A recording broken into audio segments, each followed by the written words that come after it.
Jorge Valdivia. Claro, un audio, 15 minutos, un extenso registro que además graba la denunciante. Y hablo así porque estoy acá en la Corte Suprema, entonces por eso lo hago en ese tono y vamos a ir revisando qué contiene este audio. ¿Quién habla? ¿Quién se escucha? Maite Orsini. ¿Quién lo recibe? Una de las denunciantes de Jorge Valdivia. Recordemos que la denuncia contra Jorge Valdivia tiene que ver con delitos de connotación sexual.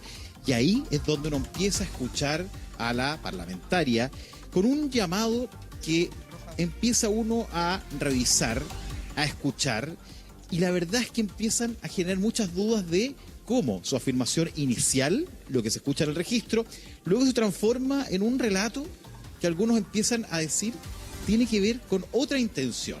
A ver, ¿cómo parte todo esto, Eduardo, que nos ven durante esta jornada? Ella llama, ¿a quién? A una de las denunciantes. ¿Cómo se provoca todo esto? A propósito de, recordemos, el hecho donde finalmente, y esto lo hemos ido tratando de hacer y explicándolo de esta forma, existen dos denuncias similares en el sentido de que se provoca que Jorge Valdivia con otras personas se encuentra con una persona en un lugar. Denuncia número 1 o caso que más se ha conocido, una tatuadora que lo denuncia por violación en su domicilio, el domicilio de ella. Segunda denuncia que se va a conocer posteriormente, la que tiene que ver con un eventual delito de violación en la casa de Jorge Valdivia. Dos casos. El primero, el de la tatuadora, provoca que se comunique Maite Orsini con ella por teléfono y esta mujer la graba.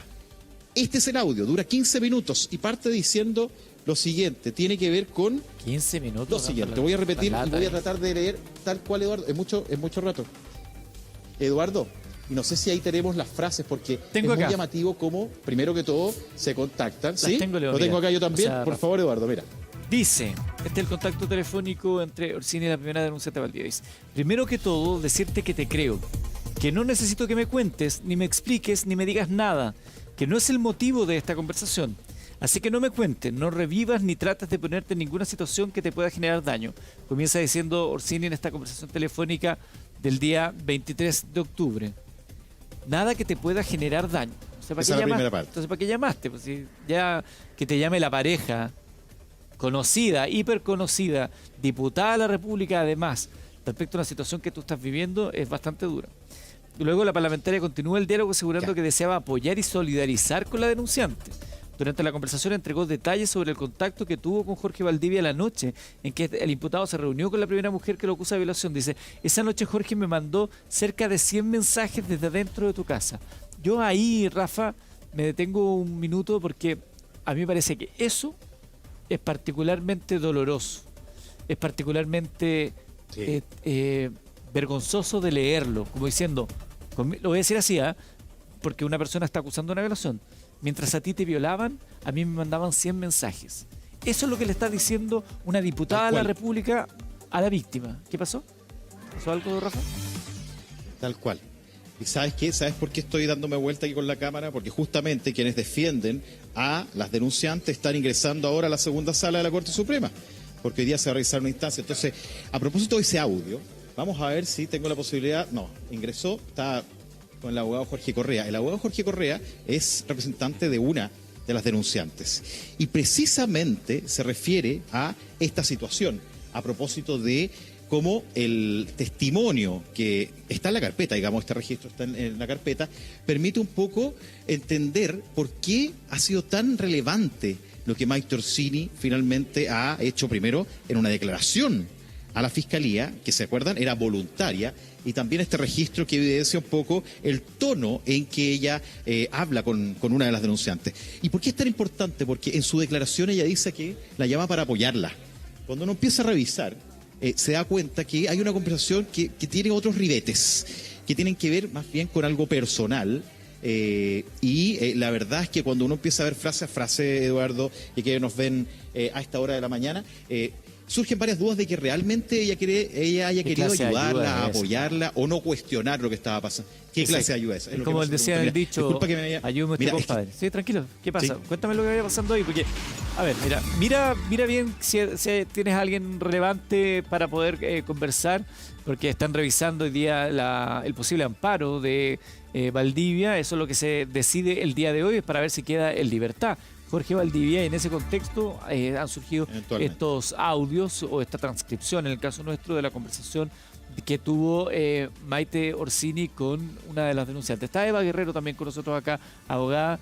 A ver, le pregunto, en su condición de abogada, en su condición de mujer, en su condición de una abogada que ve casos como este, yo todavía no logro entender qué crees que estaba pasando por la cabeza de la diputada Orsini cuando empieza a llamar a una de las víctimas y en el tono en el cual está hablando. Con esto de los 100 mensajes, mientras a ti te pasa esto, me mandan mensajes. ¿Qué pretendía esta mujer haciendo eso?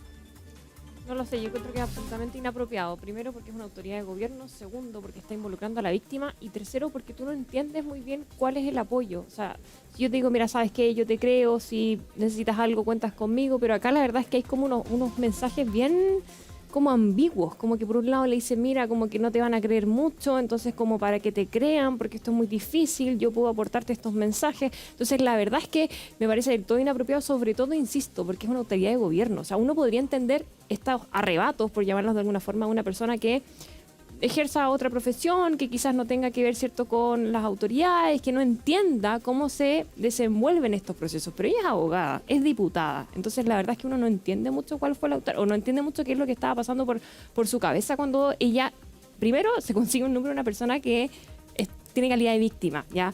Datos que son reservados. No todos pueden tener acceso a los datos de la víctima, ¿ya?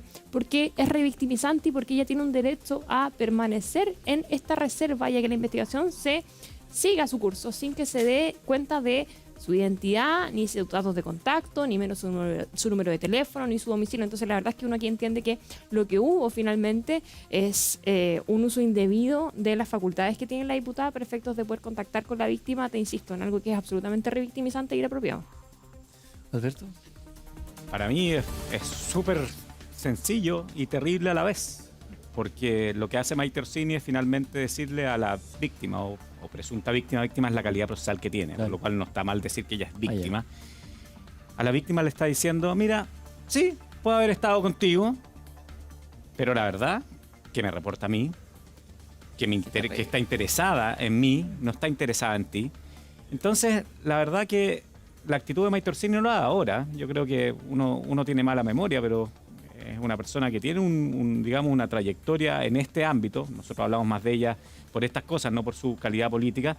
Llega hoy día ya a un punto cúlmine, y esperemos que sea el punto cúlmine, de quizás, como lo han dicho algunos, de su egocentrismo, de su forma de preocuparse de ella misma, porque acá lo que ella está haciendo es, por una parte, tratando de poner el pie acerca de la relación que ella tiene con Valdivia, pero por otro lado también quizás queriendo protegerse ella misma. Sí. Y eso es deleznable. O sea, ¿a quién se le puede ocurrir llamar primero? Porque por último lo hace a través de un tercero. Le podría haber pedido a un abogado de su equipo, oye, mira, pasó esto, Jorge está en un problema, pero yo me pongo al lado de la víctima, ayúdala, pero esta comunicación no tiene nada que ver con eso. Es una comunicación más bien del ámbito amoroso y desde lo escabroso que a veces tienen las relaciones amorosas. Una falta de criterio Total, brutal, más total. aún con alguien que se considera a sí misma como feminista y que dijo posteriormente después en declaraciones que ha dedicado su vida entera a la defensa de las mujeres. Entonces, no se entiende cuál es la definición que tengan de defensa de mujeres ni la ridiculez de la conversación que ella trató de establecer y que estableció de hecho con la víctima. Rafa, ¿tú tienes más detalles de lo que continuó luego en este intercambio de mensajes entre la víctima y Maite Orsini? Sí, es súper importante lo que estamos viendo. Primero que todo, yo quiero decirle a la gente que nos ve hasta ahora, Eduardo también, a quien está en el panel, que nosotros tuvimos en su momento este audio, un audio delicado, y por eso hemos extraído las partes que pudiesen ser trascendentes en este juicio. El audio nosotros lo tenemos completo y hemos resguardado también el hecho de que se dé a conocer, por lo menos por parte del Buenos Días a Todos, lo que pueda ser trascendente en la investigación. Y aquí voy al detalle. Vamos primero a destacar una frase particular que tiene que ver justamente con eso. Miren, ¿qué decía? Él me mandaba 30 mensajes y yo le contestaba 2. En ninguno de los mensajes da cuenta de algo que pueda probar. Ninguno de los hechos que hay que probar, pero dan cuenta de 2 cosas que me parecen relevantes. Ese es el PP3. ¿Qué cosas son relevantes? Vamos al detalle. ¿Qué le parece relevante a Mike Torsini a propósito de esto? Miren, 1, que estaba en un estado emocional alterado, pero consciente, porque no estaba escribiendo cabezas de pescado. Y en algunas frases como que denota desprecio hacia ti. No me dice que está contigo Por directamente. favor, pero mira cómo... En esa declaración es muy fuerte Rafa, escucharlo, o más bien Rafa. leerlo, yo lo escuché, y ahí donde viene un desprecio hacia esta Mira, denunciante. hagamos me parece. una pequeña pausita. Usted en su casa.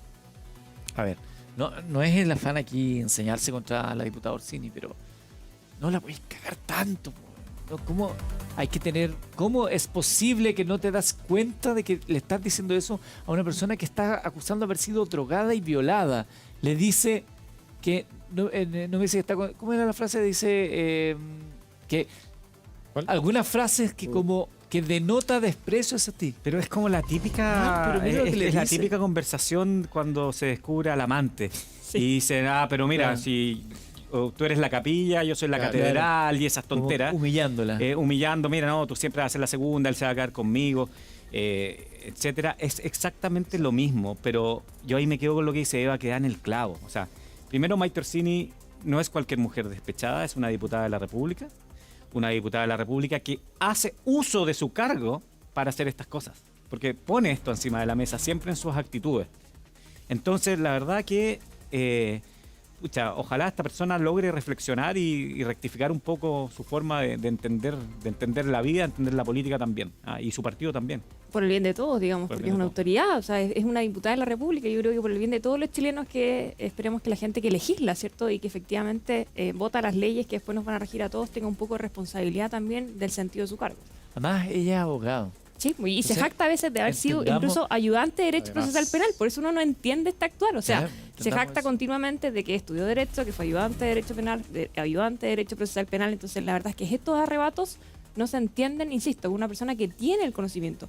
Yo quizás, no sé si entenderlo, pero se pudiese justificar si es una persona, ¿cierto?, que no entiende cómo funciona el proceso, que no entiende política, que no entiende instituciones, ¿cierto?, que llevan a cabo esta investigación, pero ellas la entendían. Entonces tú no le puedes decir a una víctima, insisto, tú puedes estar quizás en favor de la persona que tiene calidad de imputado. Puedes hacerlo por relaciones familiares, la verdad es que está bien. Pero tú no puedes decirle a una víctima que no puede probar los hechos que hay que Sí. probar, ¿ya? Menos en un estado emocional, insisto, porque tú incumples también como autoridad tratados internacionales. Entonces yo creo que acá lo primero que hay que mantener es la cautela, ¿cierto? Seguir estos protocolos, y la verdad es que dejar que la investigación siga su curso es lo mejor que pudo haber hecho la diputada Orsini. Que esto siguiera su curso. Si es que alguien le pedía antecedentes, enviarlos, o incluso decir, mira, ¿sabes qué? Tengo esto a disposición, ella es una autoridad, podría haberlo establecido, ¿cierto? Digamos, algún protocolo, ¿cierto? O haber...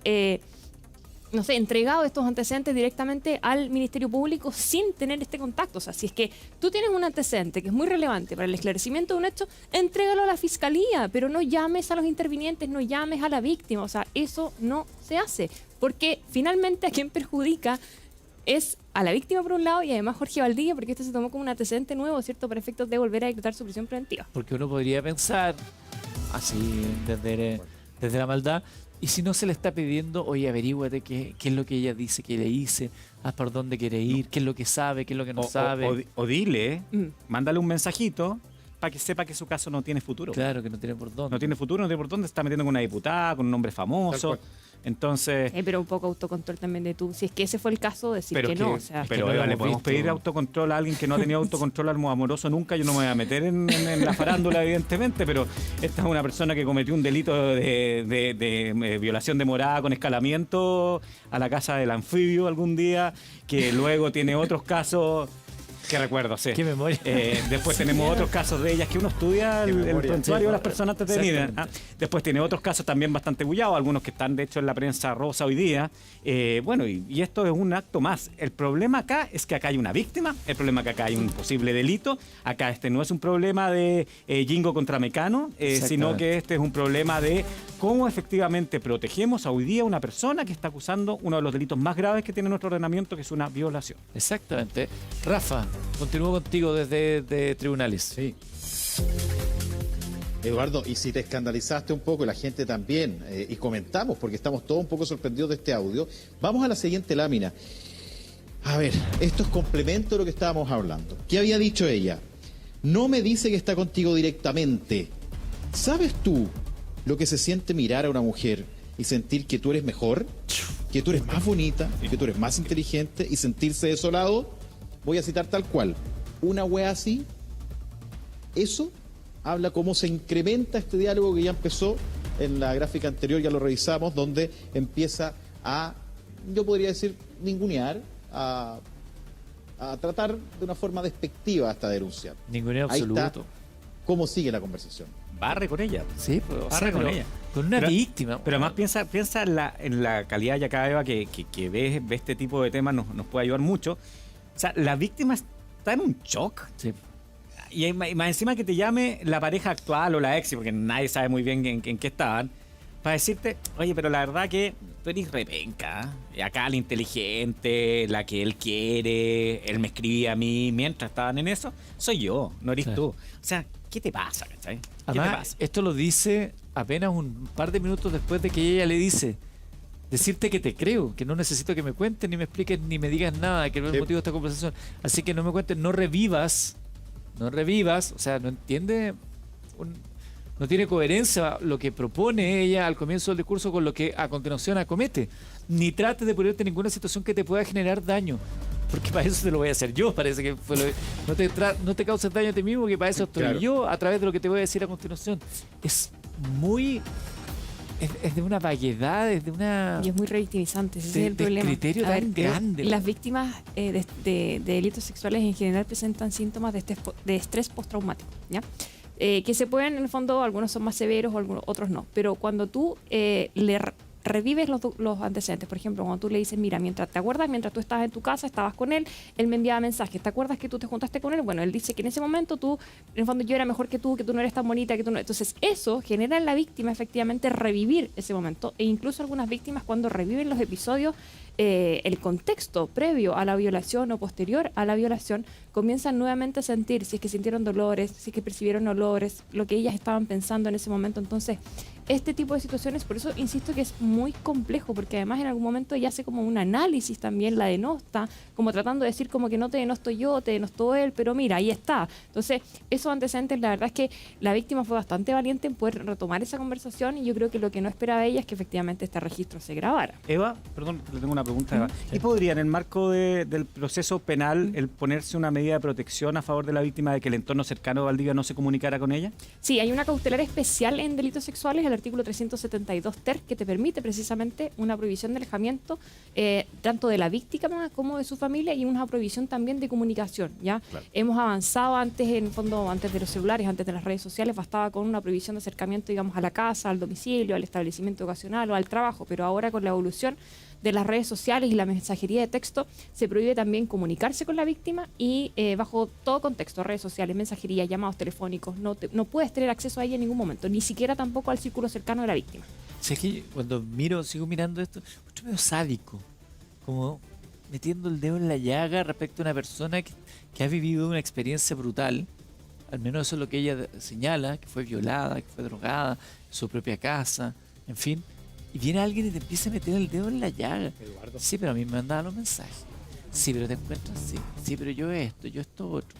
Sí, ¿Qué tienes que ver tú ahí? es que por eso te ¿Quién digo, o sea, ¿Quién te movió tocó la campana que fuera a ir para allá? Bueno, si no te corresponde. por eso te digo, si es que había antecedentes que efectivamente eran relevantes para este caso, lo que debiese hacer una persona es ponerlo a disposición del Ministerio Público. Yo si tengo, no sé, por ejemplo, si estaba en un asalto y las cámaras de mi casa captaron el asalto, yo voy y llevo eso a la policía, lo llevo a la fiscalía, ¿cierto? Aporto a la investigación de esa forma, pero no contactando, insisto, porque es muy indebido, sobre todo por el delito del que se trata, porque son situaciones que se pueden malinterpretar, porque finalmente terminas apagando el fuego con benzina, generando aún más, en el fondo, un problema mucho más grave. Te expones también si es que efectivamente algún fiscal entiende que del tenor de esta conversación lo que ella estaba buscando es que la víctima se desistiera, o incluso pueden abrir una investigación por obstrucción a la investigación. Entonces, la verdad es que es bien complejo. Me parece que no era la forma de haber aportado las cosas. Yo creo que también tiene que ver a veces con, y esto puede pasar en muchos lados, de sobreestimar tus capacidades o tus roles en el mundo en el que nos movemos. Creer que tienes otras funciones, que tenés más, que tenés más aplicaciones en tu celular que las que realmente puedes utilizar. Adjudicarte más facultades que las que tienes. En el fondo. No da para nada. O sea, uno ha visto tantas estupideces por amor. O sea, ¿Quién no? de todo tipo, no sé. ¿Quién no ha sido víctima o protagonista? Quizás también. Quizás alguien ha hecho. Yo recuerdo una vez alguien muy enamorado fue y grafiteó la casa de su enamorada. Imagínate lo que dijeron los padres. Al día siguiente salir, te amo, no sé qué, y salía el nombre de él. Bueno, siempre hay personas que pueden cometer, pero acá no estamos hablando de eso. Claro. O sea, esta no es una estupidez por amor, sino que es algo que tiene connotación, digamos, desde el punto de vista de una investigación penal. Y una investigación penal, vuelvo a insistir, por un delito grave. Porque finalmente ella podría salir, y seguramente así va a ser en algún programa, en algunos meses más, diciendo, mira, no, la verdad que yo estaba tan enamorada de Jorge, que esto me llevó a cometer una locura. Bueno, esto no es una locura, esto efectivamente es grave y esto efectivamente le hace mucho daño a la víctima y al proceso. Rafa, vuelvo contigo, 10:25. Eduardo, sí. Súper importante lo que vamos a marcar ahora. Quiero dar un poquito de contexto. Sigue la conversación y vamos a ir a la siguiente gráfica. ¿Saben por qué? Porque aquí nosotros, y yo adelantaba, hay extractos que pueden ser importantes para la investigación. Y acá, en lo que voy a referir y que vamos a ver también en la gráfica en pantalla, ya ella empieza a tratar de insinuarle a la denunciante que todo lo que ella dijo no existió. Miren lo que voy a decir. Hay una conversación y le dice, no, él me dice todo lo contrario. Él me dice, yo no he podido tocar a ninguna mujer. Desde que nosotros nos separamos, que yo no he podido tocar a nadie. Esta conversación, recordemos, es posterior a toda la denuncia. Luego, él nunca me dice que está contigo. Como que pareciera tratar de convencerla que lo que ella está denunciando no es así. Fíjense cómo es tajante. Él nunca me dice que está contigo. De ahí hay una respuesta, un diálogo. Y dice, no, si yo sé, está en tu casa, pero él, como te digo, como por la prueba, para que te sirva de prueba, él a mí no me reconoce que está en la casa de otra mujer. Sin embargo, yo sé que estaba en tu casa mientras los enviaba, los mensajes, recordemos, los que estábamos detallando, porque vi, al igual que todos los horarios que hay de salida, y calza con los horarios de los que él me escribía. O sea, está diciendo que esta serie de mensajes, estos 100 mensajes que le estaba enviando a Maite Orsini, ella dice que daba cuenta de la lucidez de Jorge Valdivia, daba cuenta que finalmente lo que a ella le dice es que no ha estado con nadie, que no ha podido estar con nadie, y por tanto lo que, en mi interpretación, trata de hacer es invalidar cualquier tipo de denuncia que está haciendo ella. Por eso, este párrafo es trascendente para la investigación. Sí.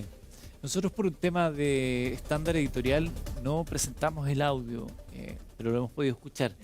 Y el tono, además una conversación privada, pero bueno, conocemos esto porque nos parece que tiene relevancia pública para el debate de lo que se está hablando. No estamos hablando de Juan Pérez, estamos hablando de una diputada de la República. Estamos hablando de una figura que tiene que ver con el gobierno. Estamos hablando de una persona relevante desde ese punto de vista. Lo quiero dejar ahí.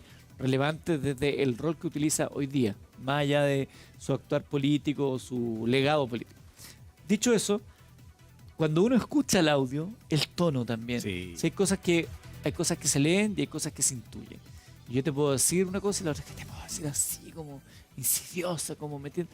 De verdad que yo no veo, como en Avengers, cuando veía el Doctor Strange, escenarios posibles, uno bueno, no veo un solo escenario donde uno pueda decir, ¿sabes qué? Me parecía adecuado, prudente o digno que una diputada se preocupe de una víctima porque tienen un vínculo en común. No veo ninguno. En todos me parece que es absolutamente inadecuado, inapropiado, vergonzoso y que debería llamar a algo.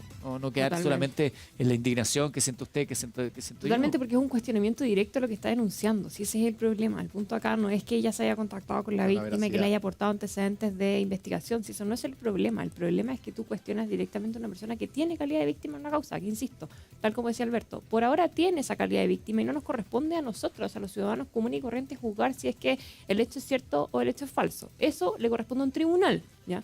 No es apropiado que ninguna autoridad de gobierno juegue a ser tribunal, ¿ya? Porque hay una independencia de poderes del Estado, porque no está dentro de sus facultades, ¿ya? Por tanto, yo creo que acá es eso lo revictimizante. Yo también, al igual que Eduardo, tuve acceso al audio, pude escucharlo y la verdad es que uno no entiende, insisto, el propósito, porque una cosa es que yo te diga, mira, acá la verdad es que, pucha, mira, yo tengo unos audios, pero es que la verdad es que lo que hay que probar acá no se puede probar, es que él no me reconoce que está en tu casa, como que en el fondo, más que apoyar, como que le dice, mira, ¿sabes qué? En verdad está bien complejo el escenario para ti. Entonces, eso, insisto, es lo inapropiado porque a quien le corresponde analizar los medios de prueba, a quien le corresponde analizar la prueba de cargo del Ministerio Público, la parte querellante y la prueba de la defensa, o prueba de descargo, es un tribunal. Y en una etapa, la verdad es que del proceso que es sumamente inicial, recién estamos en una investigación judicial, de acá a un juicio puede pasar un año o más. Entonces, la verdad es que acá lo que hay que llamar es a la prudencia por el bien de todos los intervinientes en la causa. Rafa. Eva, déjame apuntar algo. A propósito de lo que quiero reforzar un poquito lo que tú planteas, porque evidentemente está el audio, que lo hemos escuchado, Eduardo lo hizo también, el equipo editorial. Hemos tomado resguardos también. Pero me parece que hay, a propósito de lo que estamos revisando, una intención, ¿no? Uno podrá ver si eso finalmente tiene una connotación en la investigación o no. Pero en algún momento, y me gustaría destacar esto, ella misma, la diputada Maite Orsini, cuando llama, le plantea que la madre de Jorge Valdivia estaba en el departamento, que no escuchó nada. Y ella le pregunta, le dice, ¿y qué tiene que ver eso? Bueno, le dice, podría ser una testigo.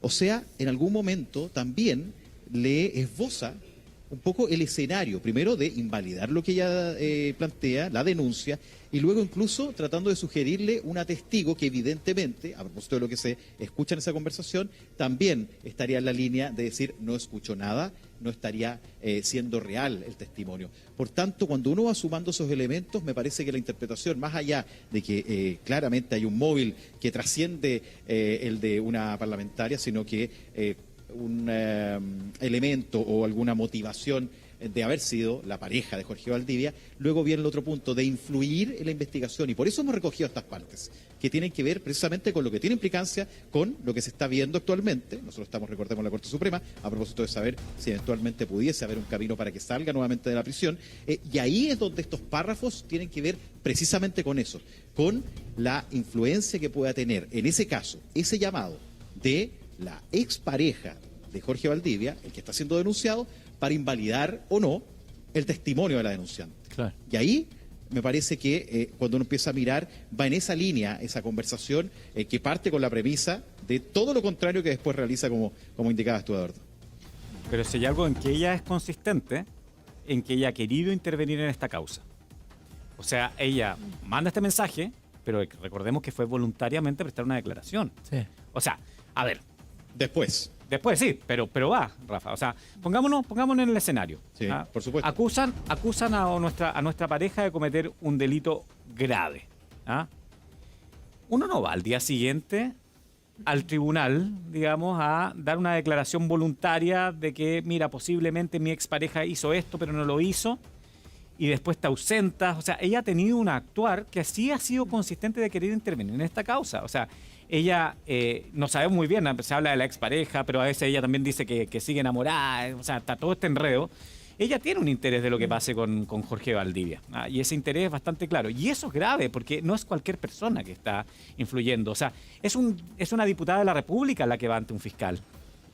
Y eso tiene una connotación distinta, si bien obviamente en el proceso todos somos iguales ante la ley, etcétera, pero es distinto recibir un diputado que recibir a otra persona. Entonces, yo no vería solo esto como un ataque, digamos, de despecho, sino una actitud de ella consistente en querer influir en la situación actual del mago Valdivia. Claro, porque así como decíamos antes, que si no fue mandada para averiguar qué sabía, el otro escenario sería: esta se quiere vengar y por lo tanto va a ayudar a dirigir la investigación en contra de su pareja.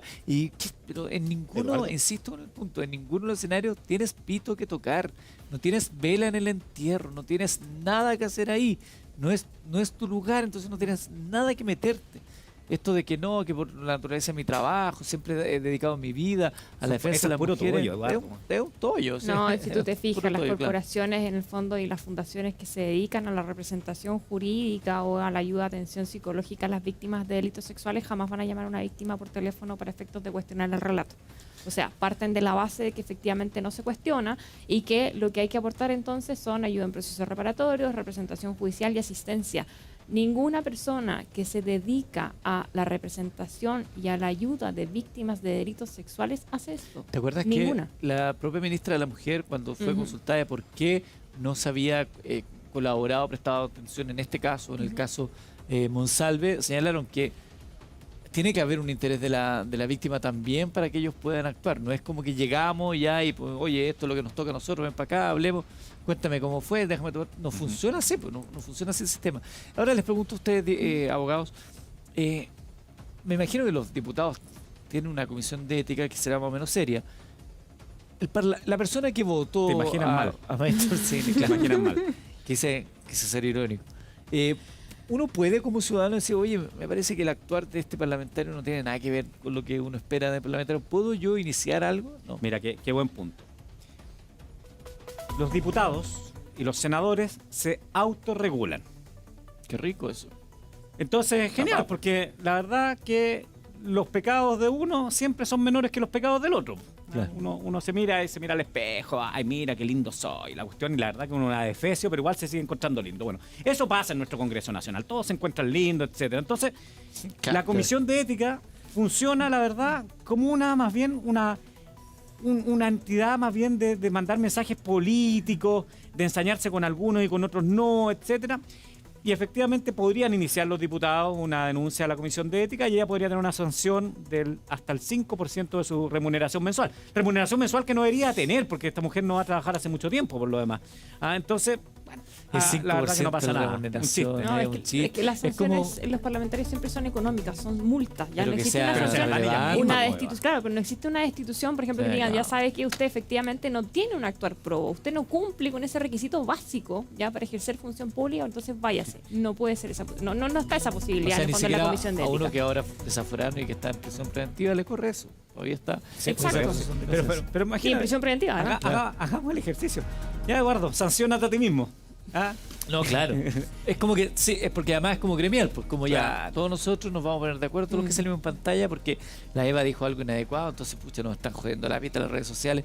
Tenemos que decirle algo, pues no vamos a quedar así Oye, como pero decía. si incluso Entonces, nosotros Eva, tenemos Consejo Nacional de Televisión, nos Claro. denuncian por injurias, por calumnia, a mí me ha tocado, ir a también. tribunales por lo mismo, a ti también. Entonces, o sea, todos tenemos siempre un tercero que nos está fiscalizando y está muy bien que así sea. Y hay un tercero imparcial que se llama Tribunales de Justicia que va a resolver. Acá no. En el caso de, por ejemplo, si fuera un ministro de Estado, uno podría ir a la Contraloría. Yo como ciudadano podría ir a la Contraloría Ciudadano, www.contraloría.cl, aprovecho para pasar el dato, y voy y digo, mire, la ministra o el ministro tanto tuvo un actuar contra la probidad, por favor, investíguese. Y se puede hacer, No, pero lo mejor son esas sanciones cuando el partido te manda al comité de ética y porque no sé qué importa a mí lo que haga o deje de hacer el El partido. Tribunal Supremo del Frente Amplio en este caso. Claro, pero ¿qué te puede importar a ti como ciudadano suspendido. que el Tribunal Supremo del Frente Amplio o del partido que sea tome alguna acción, decisión respecto a uno de los suyos? Si es una cuestión interna, pues esa es de su club.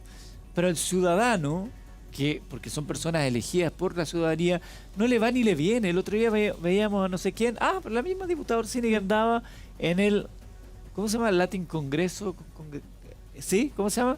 En lo que fue a Canadá, tiene un nombre. Pero en Canadá, pero no en la Canadá, no, donde la Canadá, en la Canadá país. Canadá el país. No tiene que ver con tiene un nombre ese congreso como latino, Latin Woman. americano, un nombre raro. ¿Qué me importa a mí? Yo elector, no quiero que mi parlamentario ande allá en el Congreso de Canadá. Yo quiero que esté aquí legislando por las necesidades que tenemos acá, que no son pocas y que necesitamos acuerdos y conversaciones. ¿Qué me importa cuando se van a meter por allá o acá? Si es para que actúen acá en el ámbito legal, yo sé que tienen atribuciones y es bueno también que vayan y se codeen, pero hay cosas que son relevantes y esas hoy día están en la agenda y no están siendo atendidas por algunos parlamentarios, entre ellos la diputada Orsini, que hoy día la vemos metida en esta otra cuestión. Pero yo te aseguro, Eduardo, perdón Eva, que si Maite Orsini tiene un buen trabajo territorial, que al parecer lo tiene, y marca bien en la encuesta, ella va a ser candidata de nuevo. Y obvio que va a ser... Esto dice obvio que la que va a ser- gente- Pero, Salvo, perdón. Salvo, Rafa. a ver, escuché un Rafa. salvo, Rafa. salvo que siga suspendida del partido, porque por la nueva Ley ley antidiscurso, ella no claro. puede ir como independiente. Ley O antidiscurso. sea, en este caso sí podría influir en la decisión del partido. Pero hemos visto una flexibilidad. Mire, a mí nunca es bueno hablar de las personas que han pasado al otro mundo, pero tuvimos un señor Pedro Velázquez, Pedro alcalde de Coquimbo, inhabilitado de por vida para ser alcalde. Terminó siendo vicepresidente de la Cámara de Diputados y en la última elección senatorial terminó siendo candidato por un partido de centro-derecha por Renovación Nacional. Entonces, digamos que cuando la gente marca en las encuestas, se nos olvida un poquito lo que Al pasó. partido le importa Sí. poco y Importa poco. prefiere asegurar un escaño, si eso es verdad. Yo creo que esto, a ver, lamentablemente yo creo que uno también sabe, las medidas que se van a tomar acá es un poco como para tratar de poner paños fríos a la situación, controlar un poco los daños colaterales, pero ella probablemente va a seguir en su función y vamos a ver si es que efectivamente en las elecciones futuras uno se presenta o no como candidata a algo, si no necesariamente tiene que ser diputada. Pero insisto, yo creo que lo positivo acá es que efectivamente se hace este reproche y que yo creo que también los medios de comunicación tienen el rol de mostrar esto porque es una autoridad de gobierno, ¿ya? Y la ciudadanía tiene que tener también herramientas para poder fiscalizar lo que hacen sus autoridades de gobierno.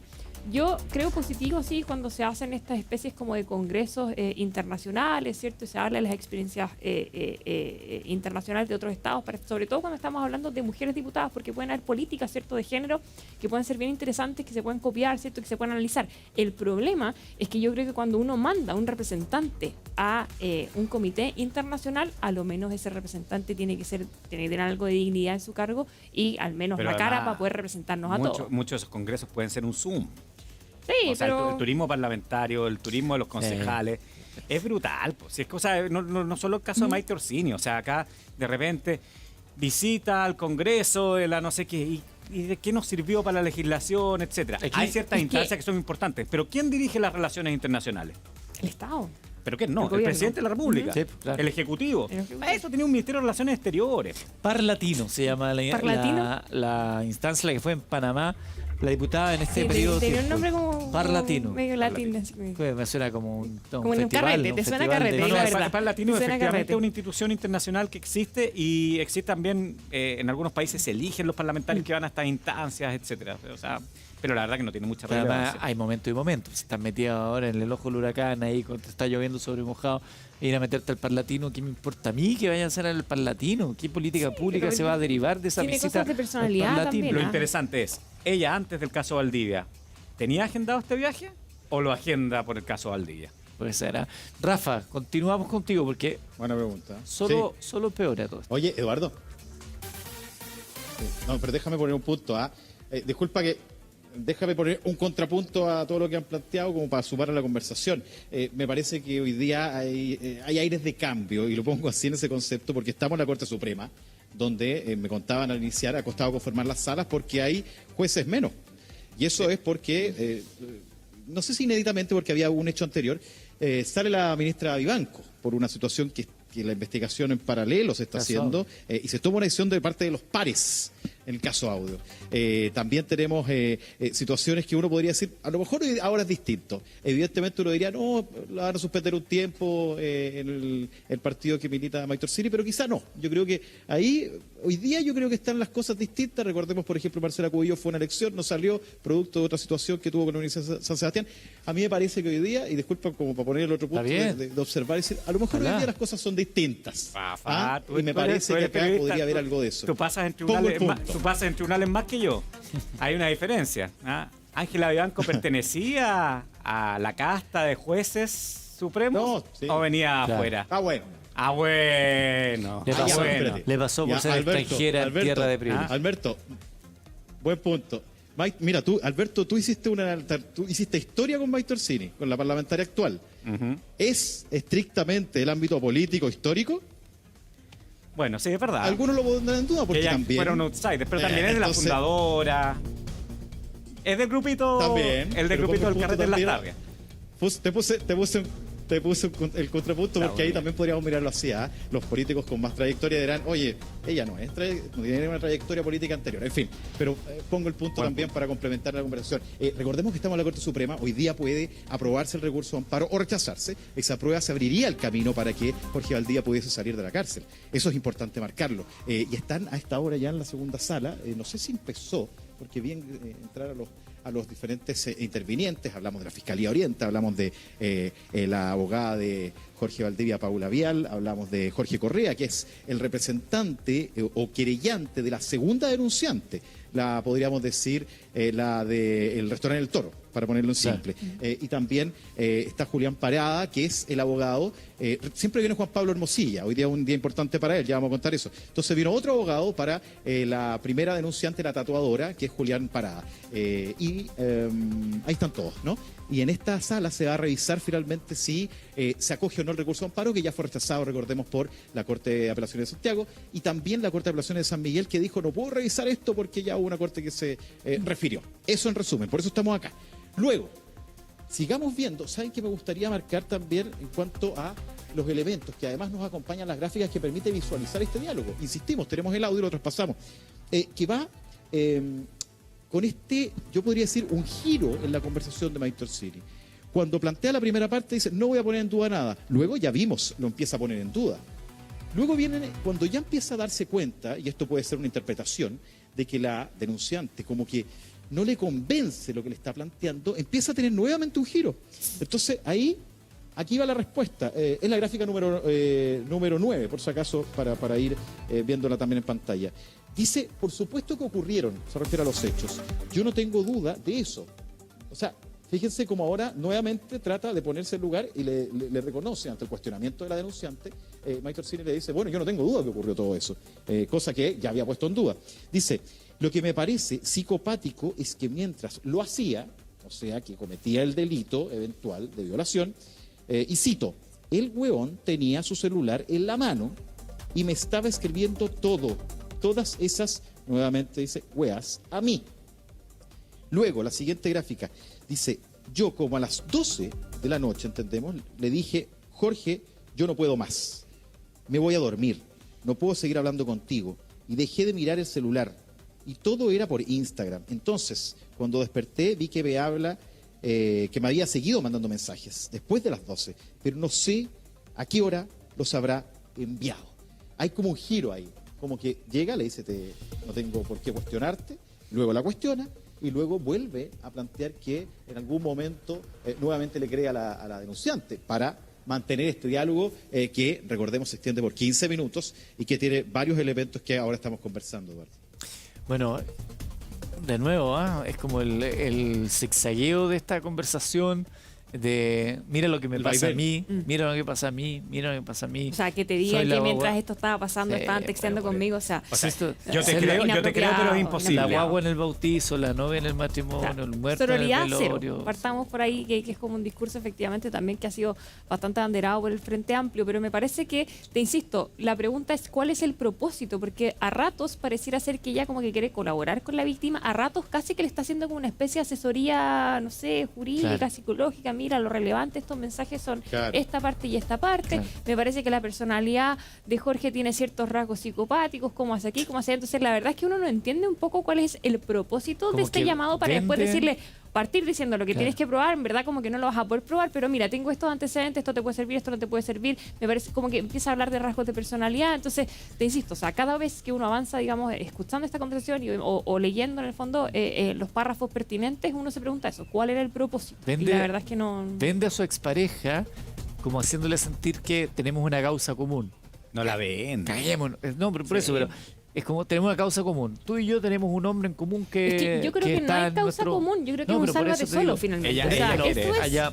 pero lo que dice el texto, como yo te puedo ayudar, porque ciertos rasgos, créeme amiga, confía en mí, tenemos un enemigo en común. Claro. Pero por otro lado, te estoy dando en el piso y te estoy diciendo no es la preferida, te tiene desprecio, me mandaba mensaje a mí, guácala contigo. Y por otro lado, como que, pero además hay estas otras cosas. Y averiguo, oye, es tan... No tiene pie ni cabeza. Yo te creo todo lo que tú estás diciendo, pero es imposible que haya pasado. Porque realmente da para teleserie nocturna. Que a uno le causa una risa no, yo te creo, pero no sé si es que uno te crea. Es que es de una gravedad total. ¿Eduardo? Es tan, Rafa, es tan inaudito entender que un parlamentario desatienda la magnitud de su investidura para meterse en un lugar donde nadie la ha invitado, donde no debería estar, porque no tiene ningún tipo de tino y tacto respecto a una víctima de algo tan grave, de algo que supuestamente ha estado en el foco de sus intervenciones y sus cuidados parlamentarios. Entonces, es como que realmente uno no sabe qué pretende, qué busca, qué necesitaba. Eduardo, sí, fíjate algo, ¿eh? Luego de conversar con esta víctima, la denunciante, la tatuadora, cuando pasa toda esta conversación donde la cuestiona, después llega a otro punto. Empieza a tratar de empatizar con ella hablando de la otra denunciante, hablando de lo que ocurrió en el otro caso, como tratando de empatizar desde otra vereda, y empieza a hablar de la otra situación que, recordemos, también está siendo revisada hoy día en la Corte Suprema, de la primera que había ocurrido antes de esta que se dio públicamente, pero que en la práctica la denuncia fue después. No sé si me expliqué bien, pero Sí. empiezan a preguntar. Mira, quiero destacar lo siguiente. Mira, acá, mira, dice, yo sé todo lo que pasó esa noche, y aquí ya se empieza a referir a la otra cosa, a la otra denuncia. Porque tengo un amigo que estuvo ahí. Esto es lo que yo sé. Jorge fue con un grupo de amigos a comer al Toro, restaurante El Toro, ¿se acuerdan? Y desde el Toro contactó a esta mujer por Instagram y la invitó al Toro. Y ella llegó con 2 amigas. Estuvieron todos ahí, se fueron todos juntos a Candelaria, que es la discoteca que recordemos que está intermediada. Entonces, fíjate cómo ahí empieza a hablar de la otra denuncia. Lo que uno empieza a ver en el lineamiento de la conversación es que lo hace porque en algún momento se da cuenta que su palabra, su planteamiento no genera tanta empatía en la persona que está escuchando. Y ahí empieza como a tratar de plantear otra conversación en torno al otro caso. Mira, otro antecedente es que la mamá de Jorge, aquí yo lo decía antes, estaba en la casa porque estaba viviendo con Jorge. ¿Se refieren?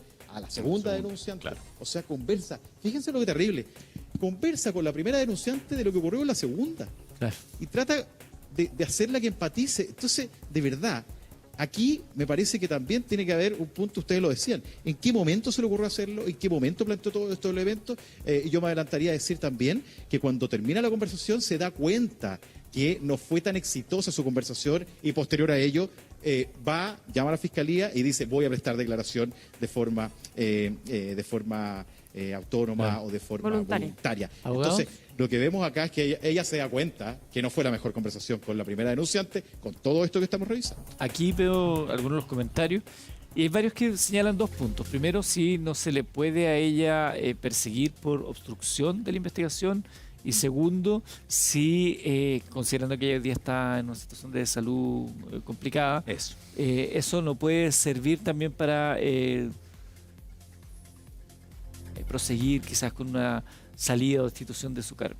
Eva, tú la obstrucción y yo voy con la inhabilitación. A ver, Cada uno a va a su... depender. A ver, la obstrucción de la investigación es un delito que lo que sanciona es que una persona efectivamente interrumpa, ¿cierto? Como que haga difícil que el Ministerio Público investigue y llegue, ¿cierto?, al esclarecimiento de los hechos. Entonces, cualquier conducta que efectivamente impida el desarrollo de la investigación o impida, ¿cierto?, determinar si es que una conducta es delito o no, pudiese ser constitutiva de obstrucción a la investigación. ¿Qué es lo que ocurre? Que acá vamos a tener que ir como más bien a lo subjetivo. Por ejemplo, es distinto si yo, no sé, estamos investigando, por ejemplo, un homicidio y yo escondo la pistola o escondo... ¿Ya? ¿Se entiende? Acá vamos a tener que ir a analizar como cuál fue el propósito y entrar un poco como a la especulación. Entonces, podría ser si es que alguien entiende que efectivamente el tenor de la conversación es claro en el sentido de que la víctima, ¿cierto?, o se desista de su denuncia o que incorpore antecedentes nuevos, ya que efectivamente esta historia que queremos, ¿cierto?, despejarla, en vez de despejarla, como que le vamos tirando más tierra encima, ¿cierto?, y la hacemos más difícil. Pero eso va a ser sumamente... Es media especulativa la conversación en términos objetivos, ¿ya? Mira, muy cortito, porque hay una hipótesis que anda dando vuelta ahí también, que esto haya estado de acuerdo con la defensa de Valdivia o con el círculo cercano a Valdivia. O sea, que esta no haya sido solamente un arrebato. Orquestado. Y lo segundo, salud incompatible por el cargo es muy difícil, no se ha visto, digamos, frecuentemente, pero sí efectivamente es de las pocas formas que un parlamentario pudiese cesar en su